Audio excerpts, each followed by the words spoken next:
На всех биржевых рынках сделки совершаются стандартными по объему контрактами. Чаще всего их называют лотами.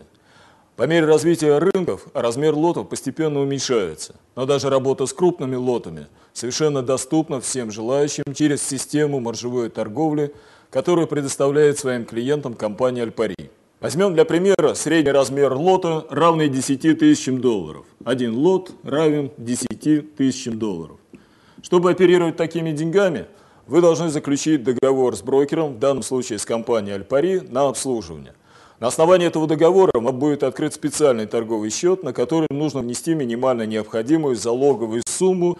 В данном случае залог ваш должен быть не менее 100 долларов. Говорят, что брокер предоставляет плечо или рычаг. То есть плечо или рычаг 1 к 100. Если у вас на счете 100 долларов, то вы можете оперировать 10 тысячами. Если 200, то 20 тысячами и так далее. Пусть на нашем торговом счете 100 долларов. То есть мы можем оперировать объемом денег, равным 10 тысячам. Мы даем приказ нашему брокеру, в данном случае компании Альпари, купить эти самые 10 тысяч долларов.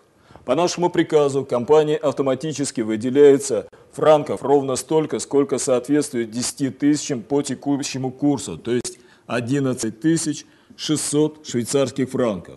Поскольку мы уже дали приказ купить, то тут же автоматически по нашему приказу покупается 10 тысяч долларов.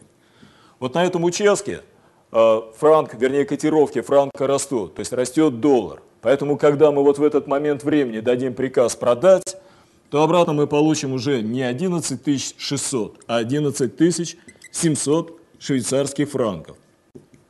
Вот сумма, которая была выделена брокером на покупку 10 тысяч долларов, она возвращается обратно брокеру. А остаток, 100 швейцарских франков, это и есть наш доход, который начисляется на наш торговый счет. Но только начисляется он не в франках, а конвертируется по текущему курсу в доллары, что будет составлять примерно 86 долларов. Как же возникает прибыль при торговле валютами? Рассмотрим на примере доллар-швейцарский франк. Предположим, что на основе проведенного анализа мы предполагаем, что котировки будут расти.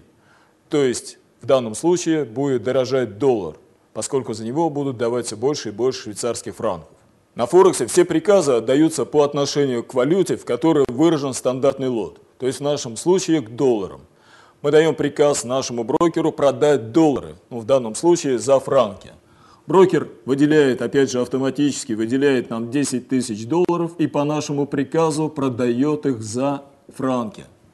Франк на этом участке дорожает, поэтому когда мы даем приказ купить обратно доллары, то мы получаем уже не 10 тысяч, а 10 086 долларов.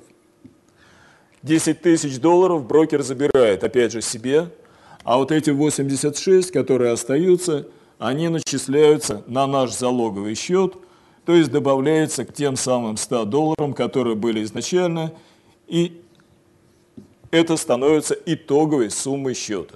Таким образом, трейдеры на Форексе могут без ограничений торговать на любом движении валюты, на росте котировок и на падении котировок.